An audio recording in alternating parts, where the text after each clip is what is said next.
I am unashamed. What about you? So welcome back to Unashamed.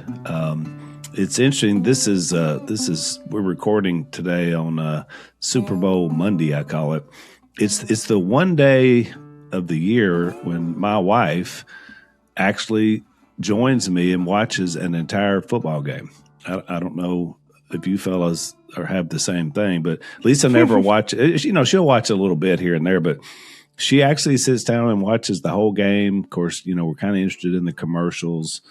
So it's kind of a bonding thing. And normally I'm at home, so I got a whole house full, but this time we were down here at the Southern Lair, so it was just the two of us, but it was just y'all too.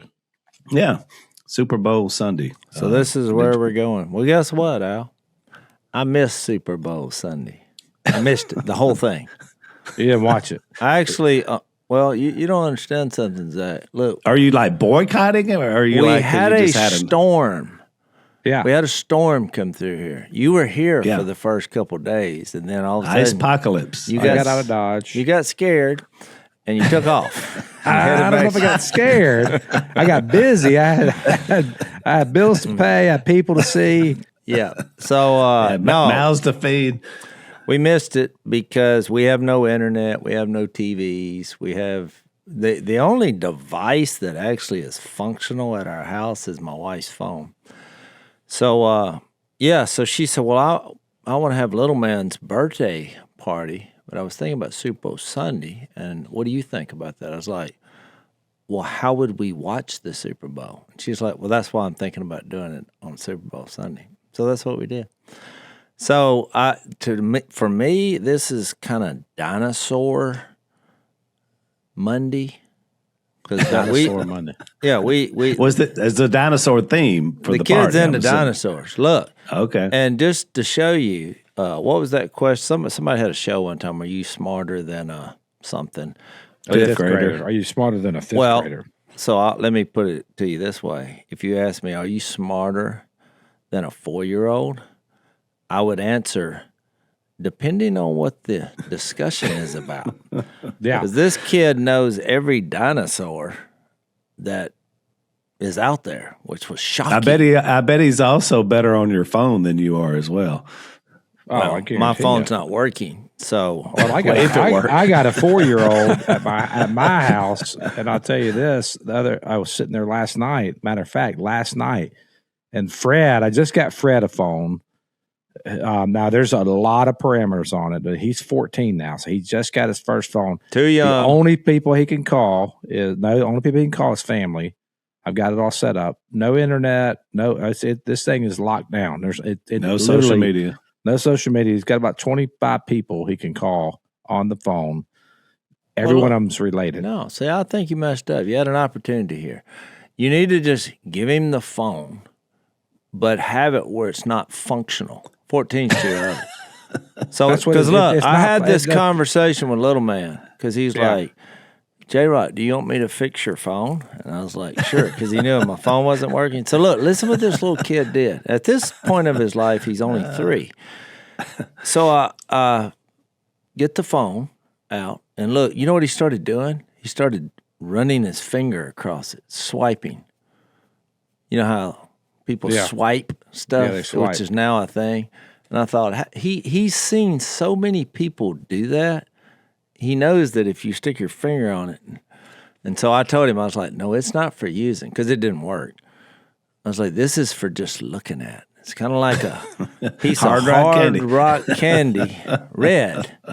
It's not for eating. It's just for looking through. And if any of you are confused about that, go watch Outlaw Josie Wells. You can leave now.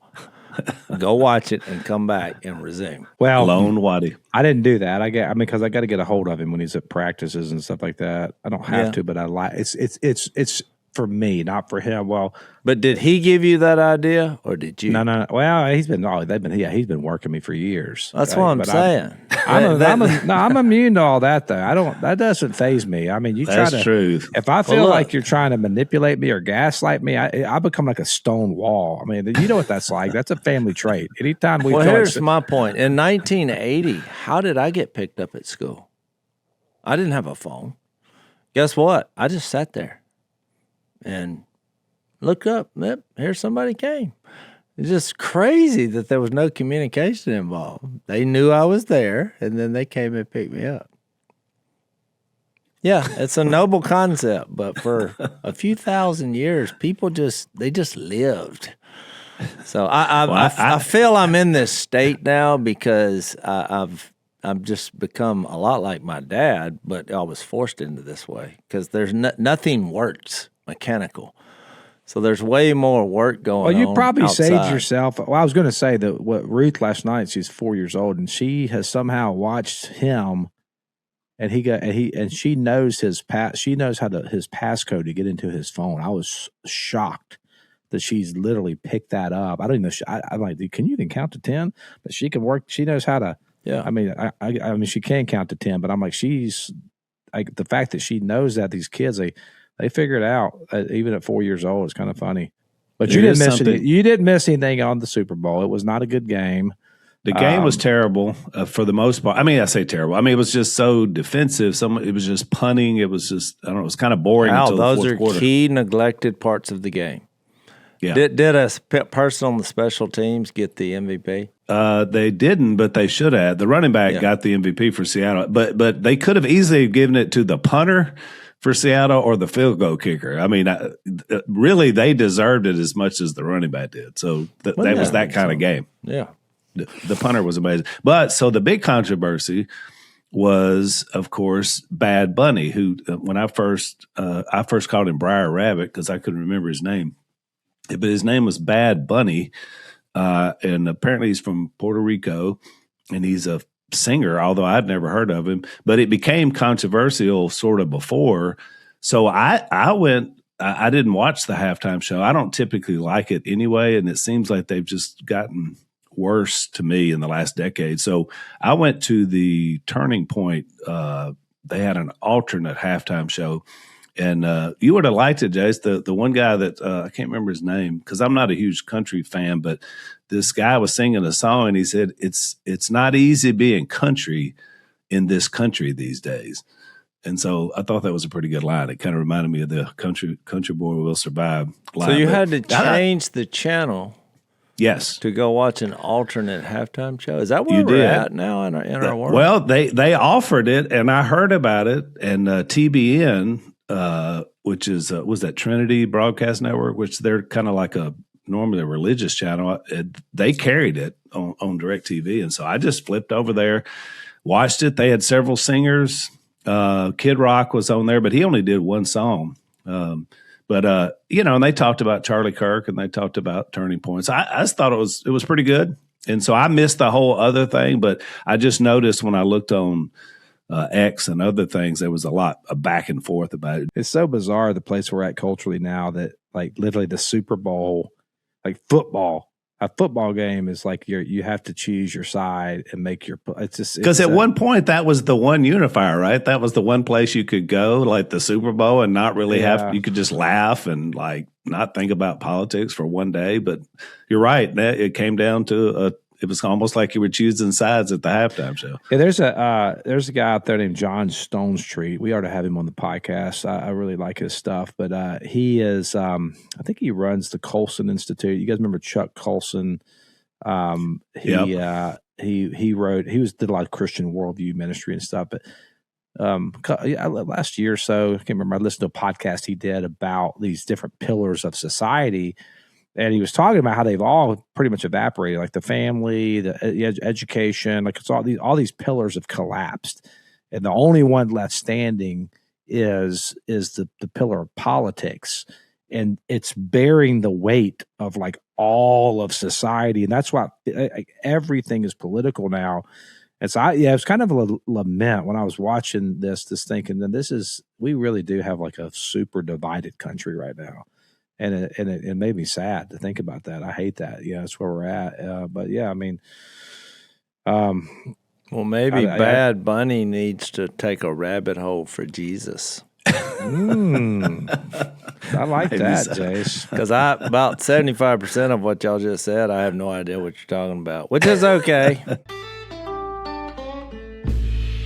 So one of the things that I've taken for granted is thinking about what happens to my family if something happens to me unexpectedly. It's kind of one of those things that you don't like to think about because it brings your mortality into play. But we've been saying the older we get, the more we need to do this. And so thankfully, because of Trust and Will becoming a sponsor on the podcast, it has finally motivated Lisa and I to jump into action. Got to have a will. If you really care about living with purpose, faith, family, you want to do things the right way, then planning ahead, it really does matter. And Trust and Will makes that possible with simple online estate planning.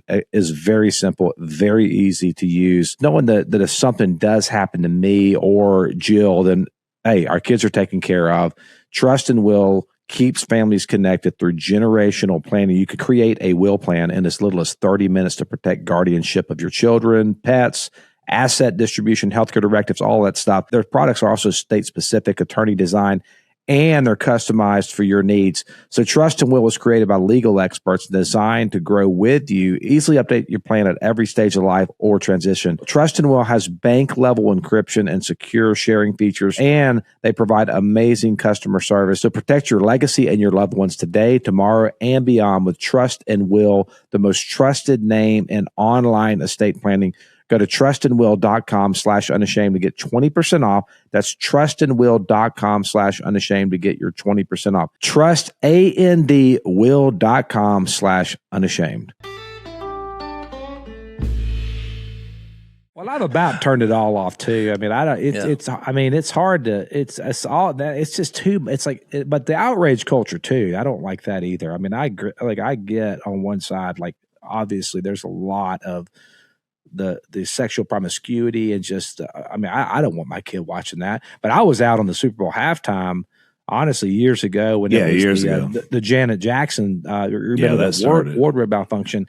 Yeah. And it's just progressively got more debaucherous. And it's like, so for that reason, I'm like, man, I don't want my kids watching that. And, but at the same time, I also don't want to just be constantly angry and outraged. I mean, this is the world. The Bible says that our fight is not against flesh and blood. And so when you start thinking about who our fight's against, man, it's against the spiritual demonic forces in the heavenly realms. And there's a spiritual battle going on here. And I think the power of the gospel to speak into a moment like this, it really is. There is hope.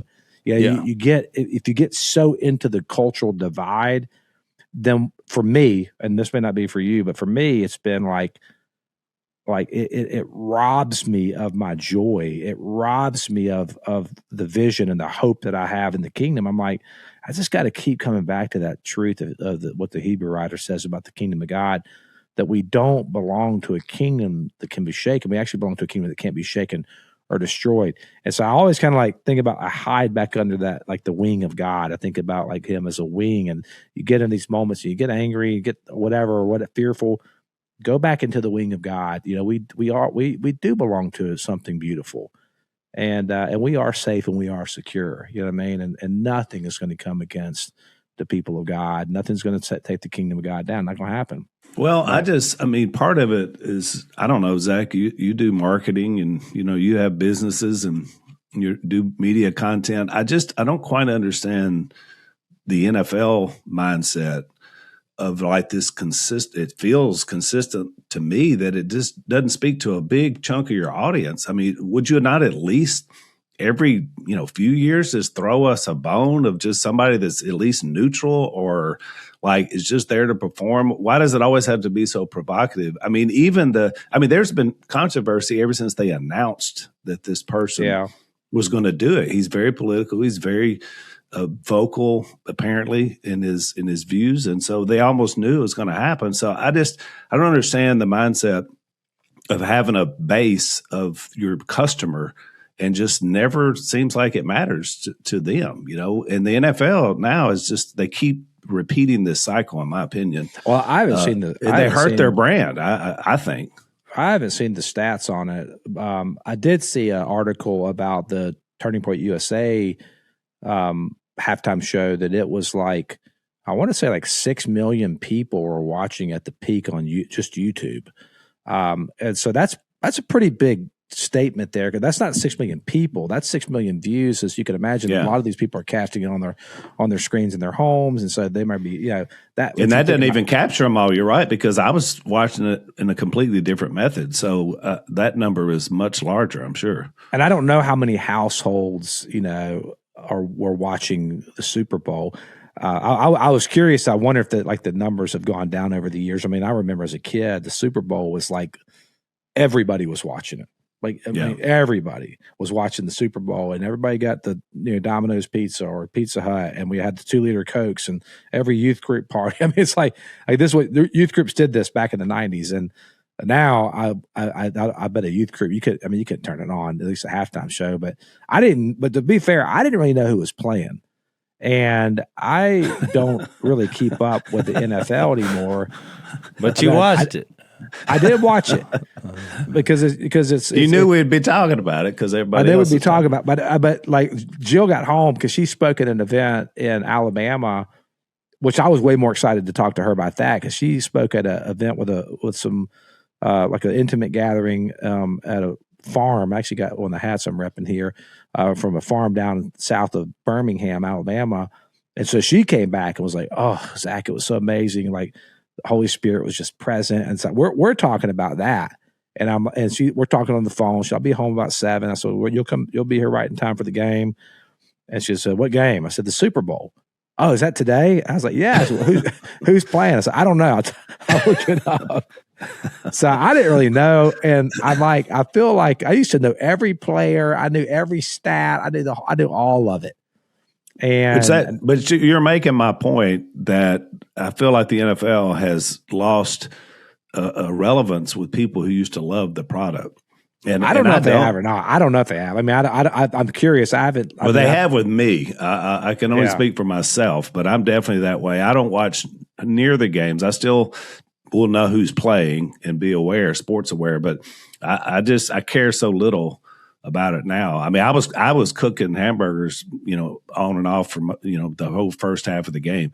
And then, like I said, it was kind of a dud anyway because of the defense and special teams was. But Jase, I mean, he don't even have internet anymore, so he's out on the whole thing. Oh, he does. Yeah, no, my phone will come on, for a second, but like I can't get pictures, or like if somebody sends me something, it won't download, and then all of a sudden it'll be like everything will come. So, and if you start watching stuff or like, a video, then my phone just goes immediately to 0 as far as battery, even though it's plugged in. So I'm not sure what this phenomenon is, but so I save it for the spiritual stuff. So actually, my sweet daughter-in-law, she sent me it was a podcast, and she's like, "What do you think about this?" Because she was tracking with our podcast when we talked about in 1 John 2. Yeah. About do not love the world or anything in the world, because, and then there's 3 things. And so she sent me a podcast. I think it was from Live Free was the name of it.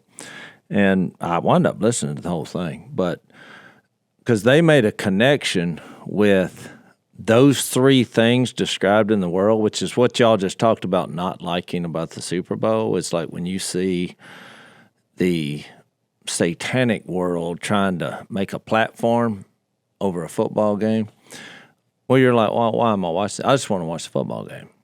But no, it has to have some kind of agenda. And then it seems like it's some spiritual war aspect, almost like it's a world within a world of people saying, well, wait a minute. So those 3 things in that podcast, he went back to the temptation of Jesus. I didn't remember if we did that.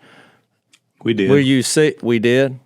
Yeah. Well, then I made that reference that it's very similar to the 3 ways that Satan attacked Jesus.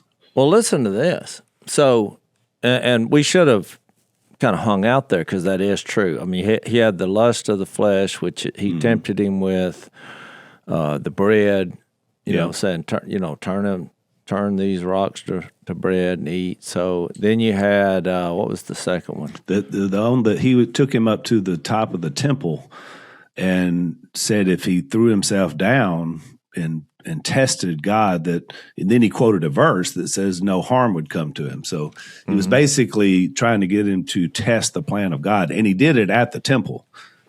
Yeah. And then the third one was, kind of prove yourself, pride of life. Right. So He took him up on the mountaintop. where is that? So I know That's Matthew's version. Matthew 4 or 3. Yeah, Matthew 4. But when it said, where did it say all the kingdoms belong to him? Yeah, that was when he took him up on that was the third one. Again, the devil took him, this is Matthew 4:8. The devil took him to a very high mountain and showed him all the kingdoms of the world. And there's all this I will give you.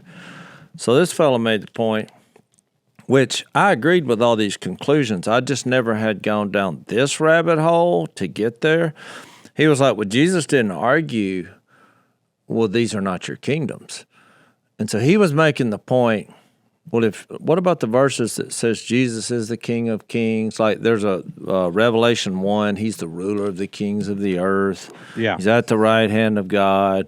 So he talked about there's a dominion theology. I'm like, I'm going to check this out.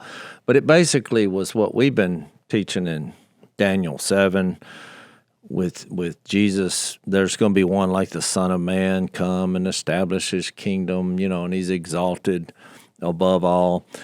Here's where I had never made this connection. So then he goes to Jeremiah 32, an obscure story that, to my knowledge, I had never read. And it was basically Jeremiah being told by God to go buy this land.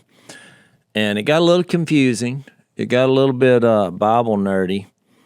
But basically the concept was God was saying Babylon's going to come take over the land because y'all are not being faithful to me. But he comes up with this this deed that kind of has two sides to it. And it's like, once you buy the land and someone takes it over, you can have a redeemer. The original landowner can come in and redeem the land, like after it's passed over and whatever happens. And then there was an inheritance side to it. So you don't have to really know the story to realize those two things. Does that sound familiar? Some family owner, kinsman, can redeem the land at some point, and this has to do with inheritance. Got to talking about my bubble cuddle blanket, and I'm like, it's a real deal, guys, at our house. I'm telling you, these guys are taking over the home. Look, I got my wife one for Christmas, and just yesterday she said, you know that bubble cuddle blanket you got? I said, yes. She said, I'm going to need 7 more. One for every True day story. of the week. So thank you, Cozy Earth. And for me, Zach, it's the PJs and the loungewear and stuff and the sheets. I mean, it's fantastic. Yeah, the Cozy Earth bamboo sheets are amazing too. I'm not kidding you guys. I'm telling you, these guys are the real deal. Their sheets, their pajamas, blankets, they're all incredibly soft. And Cozy Earth, what it does, they make every day feel like a special occasion. And they have a 10-year warranty and a 100-night trial, so you can't go wrong. But trust me, there's no way you're going to return these because they're amazing. So share a little bit of extra love this February and wrap yourself or someone you care about in comfort that truly feels special. Head on over to CozyEarth.com and use our code UNASHAMED for up to 20% off. And if you get a post-purchase survey, please be sure to mention that you heard about Cozy Earth right here. That's CozyEarth.com. Use our code UNASHAMED. Celebrate everyday love with comfort that makes the little moments count. It was interesting that he then linked that to Revelation chapter 5, where here's this two-sided scroll that comes up from this vision, the right hand of God looking. Here's the lamb that looking like it had been slain, and it actually uses the word, redemption in there, giving this inheritance to human beings, like claiming the land. So the whole point of that is he went back to Genesis. Now this part we have talked about. Went back to Genesis, and it's like, well, God made humans and in his image, and gave them power to rule over the land and the creatures and work the ground and this whole deal about the ground. And what did humans do? They forfeited that and handed it over to someone that wasn't God by not trusting God in the garden. And he's like, and this is God claiming back the land through someone who would redeem it and give as the original owner and give that inheritance to all nations, all, from whatever land spot you're on. So I thought it was really interesting, and I liked it. I was like, yep. And he pointed to that temptation of Jesus as part of that. And I thought about John chapter 12, which makes a lot more sense after everything I just said. When Jesus said, you remember the voice that came up, I have glorified it and I will glorify it again. That's John 12:28. The crowd that was there, they thought it had thunder, but Jesus said, this voice was for your benefit, not mine. Now is the time for judgment on this world. Now the prince of this world, well, who is that? That's Satan. Yeah, will be driven out. Ooh. But when I am lifted up from the earth, will draw all men to myself. So here's this Redeemer who has this inheritance, getting God's family back, getting the land back, which eventually, when you go down that rabbit hole in Revelation, we get a new heaven and a new earth.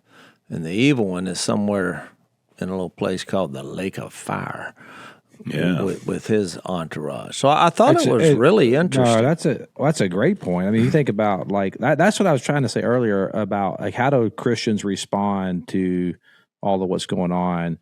Even like the big news today is it is the Super Bowl halftime show. I mean, if you did get on Twitter or X or Instagram or all the news feeds, like that seems to be the big topic, and half the country is on one side, the other half is on the other side, and you got to, but it's like, wow, but how do you really respond as a Christian to it? The way I'm responding is to remember that Ephesians 6 that says our struggle is not against flesh and blood, but against the rulers, against the authorities, against the powers of this dark world, and against the spiritual forces of evil in the heavenly realms. And so, to your point, you started with Satan does have some degree of control over the world within the world, because in John 12 it says, now is the judgment of this world. Now will the ruler of this world be cast out, which you just read. John 14, the ruler of this world is coming. He has no claim on me. John 16, because the ruler of this world is judged. 2 Corinthians 4, in their case, the God of this age has blinded the minds of unbelievers. Ephesians 2, follow the prince of power of the air, talking about the devil. And then 1 John 5:19, the whole world lies in the power of the evil one. So, like, when you think about like what's happening here, like there is a demonic like world inside the world, but I think what's even more powerful and encouraging is like you read the book of Hebrews, and it starts off in Hebrews 2. It's when he's contrasting, Jesus with first the prophets, because in the past God spoke to the prophets and then and the angels, but now he speaks to the Son. And then he makes this contrast in Hebrews 2, and it has everything to do with kind of the I would say the counter vision to the prince of the world. He says, to which of the he did not subject the world to come, the world that is coming, to angels. He didn't give it to the angels to have dominion over. And then the Hebrew writer quotes Psalm 8. And I went back and read Psalm 8 as I was thinking about this. If you read the entirety of Psalm 8, you know what it's about? Vocation. And the vocation of man. Because he says, who is man that you are mindful of him? And then he says the Son of Man, but he's connecting the Son of Man with the rest of humanity. And so I think, to your point, it's such a good point, the one who ultimately owns the land, the real OG owner, the one who actually owns it, is the Son of Man. All things were created by him, and all things were created through him and for him. Christ is immanent. Christ created all of the land. He owns all of it. So when he comes back at his ascension and he's drawn all men to himself, then what we have and our responsibility in that is that we are coming in underneath kind of his lead, and now we're vice regents, and now we're expanding the kingdom. Well, that's what it says. Look, let me just read this Revelation 5, and I'll fill in the gaps. It says, "Then I saw in the right hand of him who sat on the throne." And so you say, well, who sits on a throne? Well, a king. So you have Zach just went through all these verses about the evil one ruling or having this power over the world. But now we have someone sitting on a throne. And how did that happen? Just if you look through Israel's history, there was some kind of anointing. We went through that. Or some kind of ceremony declaring, okay, this person's going to do great things. Well, then the second thing is they have to go do something great. Well, what did he do? Jesus, per se. Once he came back from the dead, which, to go back to that John 12, became the draw. When it says, even in John 6, it says, no one come to the Father, no one come unless the Father draws him. Well, then John 12 says that he would, when he's lifted up, would draw all men to himself. Well, what happened in John chapter 20? And what I find fascinating is that word draw or drag. That word is used only like 8 times, I think it's 8, in the New Testament. And 2 of them is when they're dragging the fish. The same word when it says the Father would draw them, and then when Jesus lifted up and draw them, he then does a happenstance of catching fish and dragging the net with all the fish. Same word.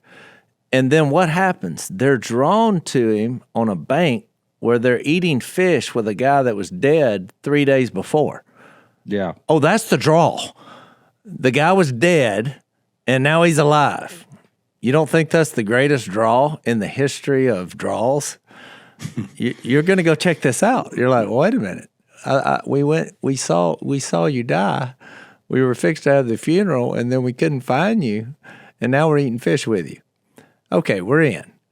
And so I think the reason I'm bringing that up, there's a lot of confusion about that, what that draw is. You know, some just, I think, junk out there that thinks, oh, there's something else drawing you to God.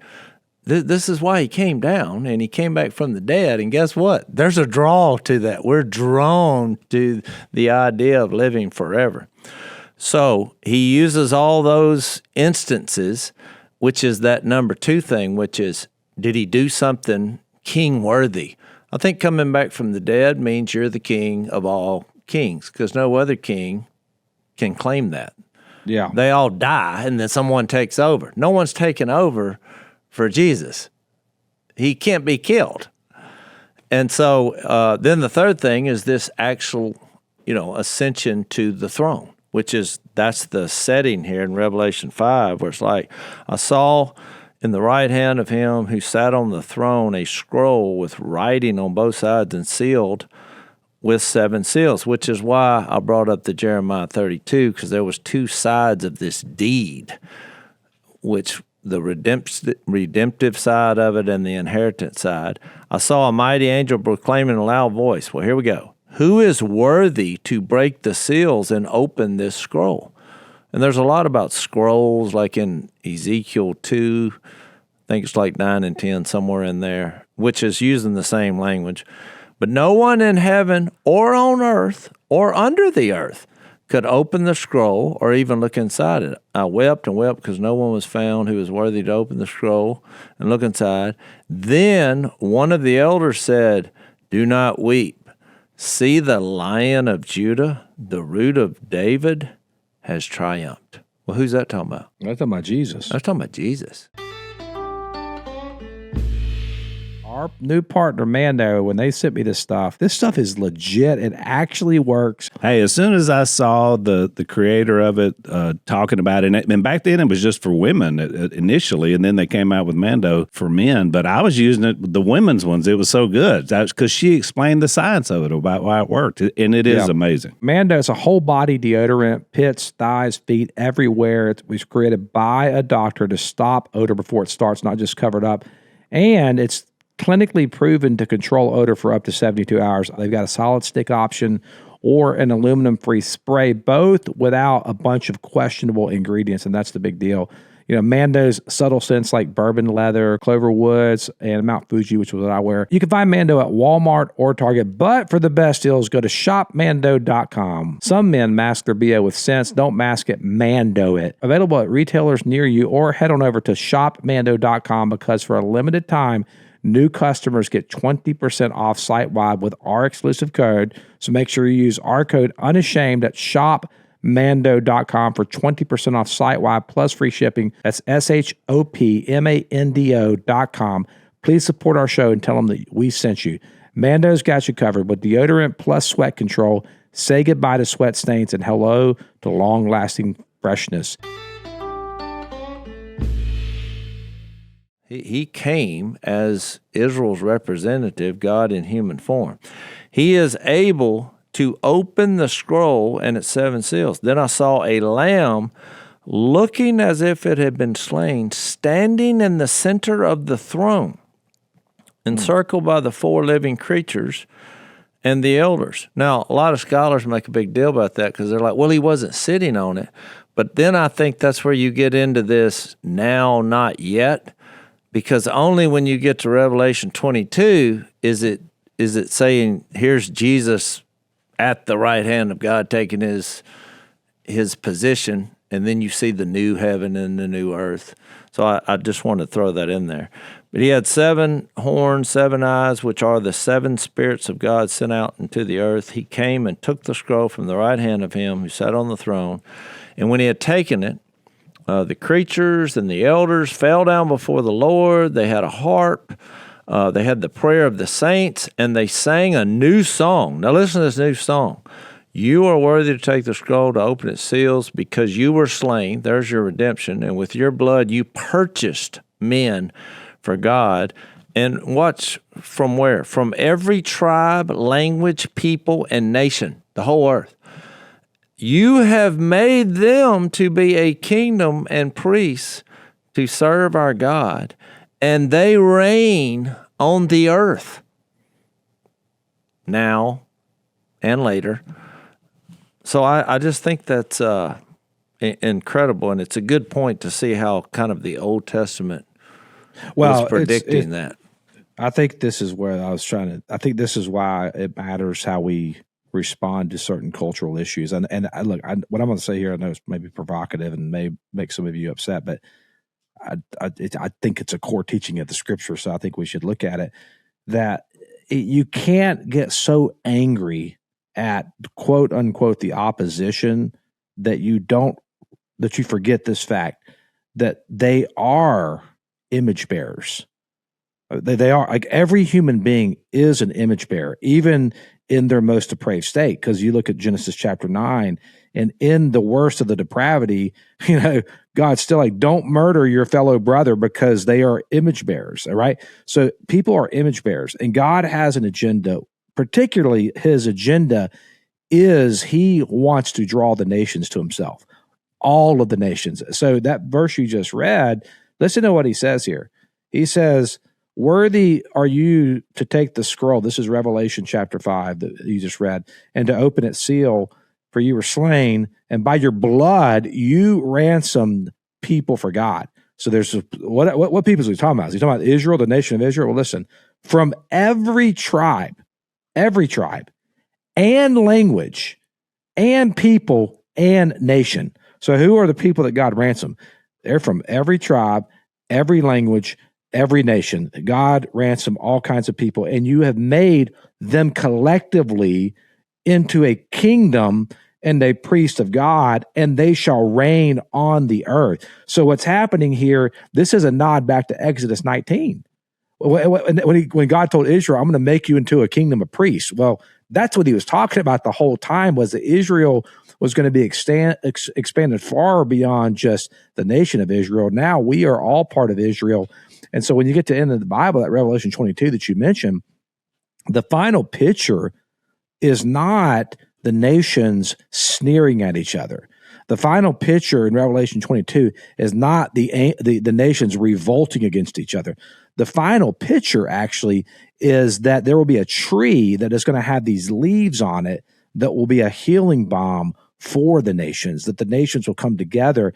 And so I don't ever want to lose that beauty, that beautiful picture and vision of what God is calling us into, because I'm so angry. Should we revolt against things that are sinful and ungodly and degrading our culture? Absolutely. Should we not participate in them? Absolutely. But you got to remember that, man, I live in Asheville, very, very left-leaning city, a lot of strong Wiccan culture here, a lot of Buddhist culture, New Age mystics, and we don't water the gospel down at our church, but I'm telling you, we have seen countless people come out of these places into the light of Christ. We've seen it. We've seen God move. God has continued to move over time. And so we can't let our outrage outweigh our heart to see people's lives transformed for the glory of God. That's the part that I think, as we respond into these cultural moments, and there'll be more of these to come, right? They happen every 2 or 3 months. There's a big thing that everybody gets upset about.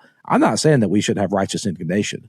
What I am saying, though, is that our fight is not against flesh and blood, but it is against the principalities, the rulers, the authorities in the heavenly places. We are in a spiritual battle. So I think to anchor this into the truth of what God's doing, I love that Revelation passage, because that I want to come before that Lamb that you just read about that was slain. Well, that's why the vision part of it is. You mentioned Jase was talking about the verses, talks about him being lifted up. Yeah. So the idea is kind of a rising above, is what you're describing, Zach. And that's kind of how I view these cultural things, you know. And by the way, earlier I mentioned the singer. His name was Lee Bryce. I looked him up.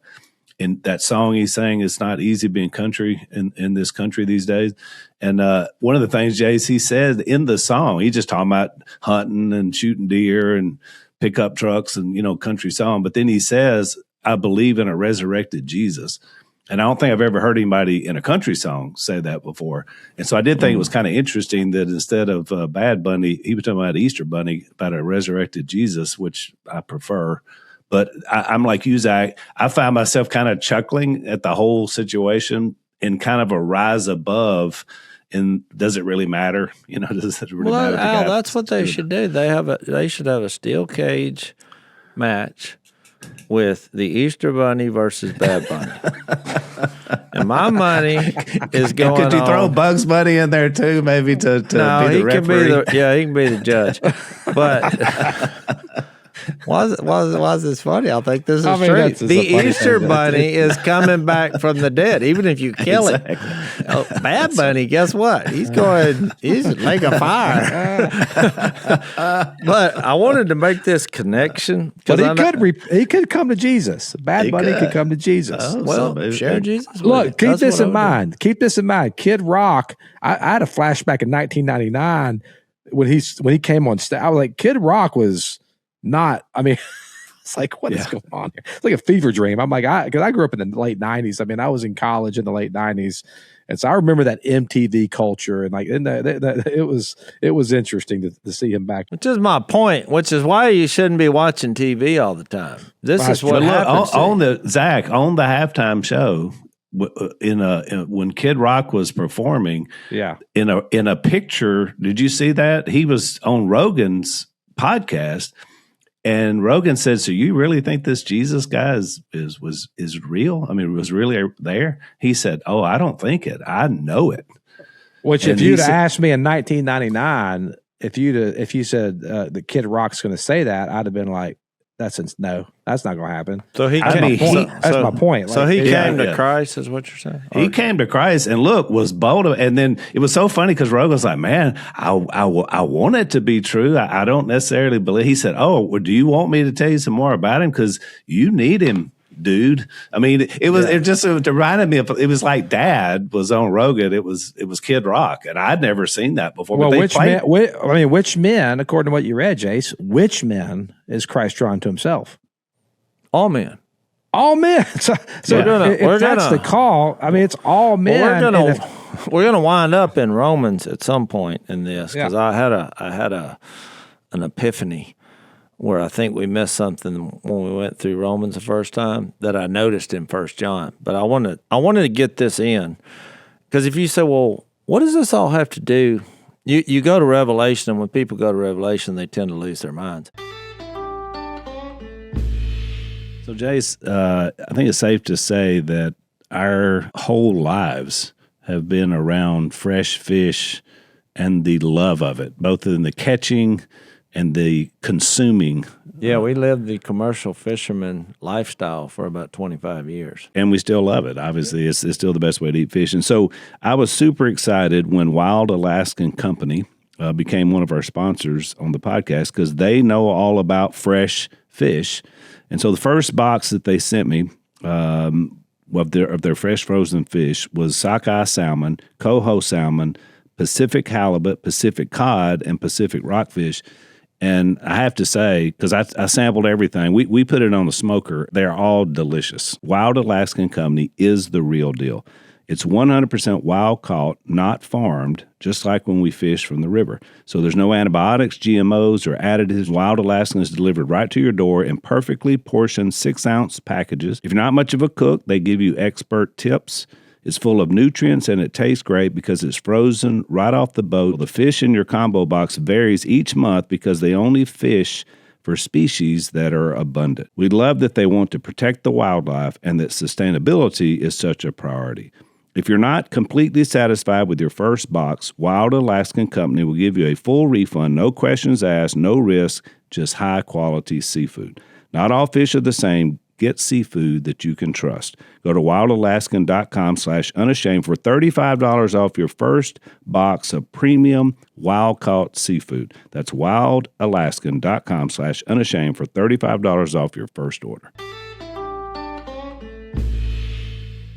This random story in Jeremiah 32, which I thought was profound. I was glad it was brought to my attention, because I do think it goes in with the creation story and us handing over what God gave us to something that wasn't God, a created being.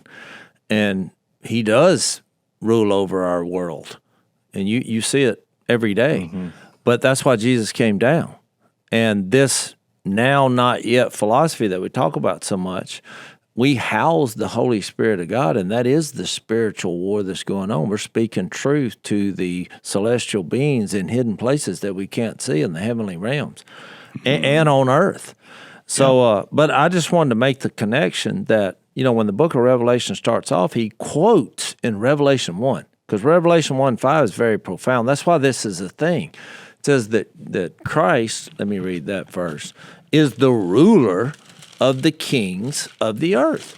Well, immediately when you read that, you say, well, it doesn't look like it. How is this so? That's why I thought this was important. Revelation 1 in verse 4 and 5, it says, grace and peace to you from him who is, who was, and who is to come, and from the sevenfold Spirit before his throne, and from Jesus Christ, who is the faithful witness, the firstborn from the dead, and the ruler of the kings of the earth. But I thought the evil one was. You see my point? Yeah. And so when I want to explain that. I want to explain that, though. So when you go back to Daniel, and where does he quote Daniel 7? He quotes that in verse 7 of Revelation 1. Look, he is coming with the clouds, and every eye will see him, even those who pierced him, and all the peoples of the earth will mourn because of him. So shall it be. And then verse 13. So when John goes to sleep, has the vision, he saw this vision, and verse 13 is a quote. from Daniel 7. And among the lampstands was someone like a son of man. So it has a little letter behind that. And you look and it says Daniel 7:13. So you get where he's getting this imagery from, because when you read Daniel 7:13 and 14, it says, in my vision. Now we're going back, how many years? 4,000 years? Daniel has this vision, and he sees these 4 kingdoms come on the earth. And most of them are named somewhere else, but the 4th one is not. But I would think most scholars that are worth their salt agrees that the 4th one is Rome. And when was Revelation written? When was this dream written down? Who was in charge? Yeah, it was in the days of Rome. So that's why I said we're going to go to Romans at some point, because all this is making sense. So he has this vision thousands of years before Daniel, and he looks up, and there before me was one like a son of man coming with the clouds of heaven. And coming or appearing, the translation's tricky. He approached the Ancient of Days, the Father, and was led into his presence. He was given authority, glory, sovereign power. All peoples, nations, men of every language worshipped him. Well, this is sounding a lot like Revelation 5. Mm-hmm. And his dominion, that will not pass away, and his kingdom is one that will never be destroyed. Well, that is Revelation chapter 5. But here's what I found significant. So when he starts going through the different kingdoms as they will manifest themselves through history, actual history, when he gets to the 4th kingdom in verses 23 of chapter 7, he starts talking about that, and talking about the 10 horns and 10 kings, and all this stuff is mentioned in Revelation, and it is a picture of Rome. But what I wanted to read verse 26. But the court will sit, and his power will be taken away. Talking about the 4th kingdom, which I'm asserting is Rome. And watch. And completely be destroyed forever. Then the sovereignty, power, and greatness of the kingdoms under the whole heaven will be handed over to the saints. Well, I just read in Revelation 5 that we will be his kingdom and priests, and we will reign on the earth. The people of the Most High, his kingdom will be an everlasting kingdom, and all rulers will worship and obey him. This is the end of the matter. And wouldn't you know it, that history has played this out with Jesus' resurrection and people surrendering to him, and all the other earthly entities that come on to take on the kingdom of God, even if they die. It's just like the Bad Bunny versus the Easter Bunny. The Easter Bunny comes back. Just think about that. Just think about what you just said. I mean, this is challenging for the church right now, because we trade in our movement. We trade on fear. We trade on outrage, and we trade. And what's the fear and the outrage is that there is a threat, an existential threat to the people of God that we have to come against. But if you understand what you just read and what you just clearly articulated from the scripture, there is no threat. I mean, just think about how that changes the dynamic when you understand the kingdom in this way. There is no threat that can come against God. You referenced Daniel 7 that says the kingdom can't be shaken or destroyed. It's also in the book of Hebrews, right? Even this idea of dominion, like Christ has been given all dominion and authority. Christ has all dominion and authority. That Ancient of Days, this is not something. The kingdom has been inaugurated. That's the Hebrews 2 passage too, and the Psalm 8. The Psalm 8. Zach, let me read a passage to cap this, because we're almost out of time. What you just said, which I love, and this is from 2 Corinthians 4, verse 3. And even if our gospel is veiled, it is veiled to those who are perishing. The God of this age, who's that? The evil one, has blinded the minds of unbelievers so that they cannot see the light of the gospel of the glory of Christ, who is the image of God. But we do not preach ourselves, but Jesus Christ as Lord, and ourselves as your servants for Jesus' sake. For God, who said, let light shine out of darkness, made his light shine in our hearts to give us the light of the knowledge of the glory of God in the face of Jesus Christ.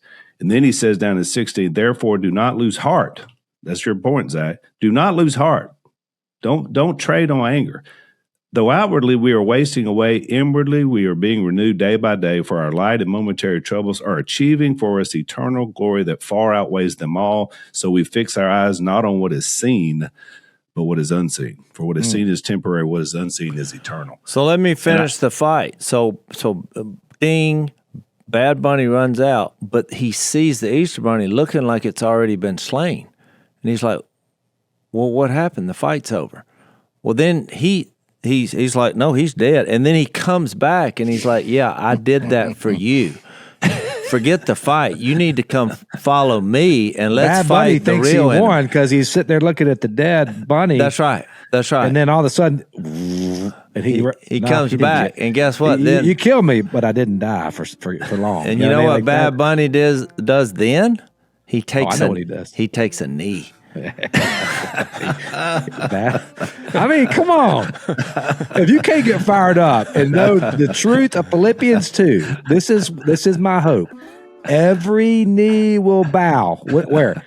On earth, under the earth, above the earth, every single knee will bow, and every tongue of every language of every nation in any realm will confess one thing, that Jesus Christ is Lord. There you go. The Unashamed Nation take. We're going with the Easter Bunny. So there you go. We'll see you next time. Thanks for listening to the Unashamed podcast. Help us out by leaving a rating and review on Apple Podcasts. And don't miss an episode by subscribing on YouTube. And be sure to click the little bell and choose all notifications to watch every episode.